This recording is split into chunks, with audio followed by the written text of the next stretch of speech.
I'm going to show you how to diagnose a bad wheel bearing. It's really easy to do. You can do it on a jack stand in your driveway and it'll take you a couple minutes.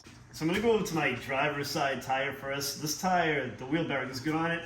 But what you want to do is put one hand on top of the wheel, one hand under the wheel. You got to work it like this. And go from the side too. There's no play in this wheel. So we're going to go over to the other wheel, which is bad. The wheel bearing is bad on this one. So how I knew the symptoms in this car of a bad wheel bearing is I've got a shake in the steering wheel. It's not the foot, it's in the steering wheel when I apply the brakes. So the steering wheel shakes really bad. And this is what's causing it. So you can see all the play that I have in the bearing. This is pretty bad. It's moving all over the place, so Steve and I are going to replace this wheel bearing. So it's a quick, easy way on how to diagnose a bad wheel bearing. Hope this helps you guys out. If you have a question, leave a comment. I will reply back to you. And don't forget to thumbs up the video. Thanks, guys.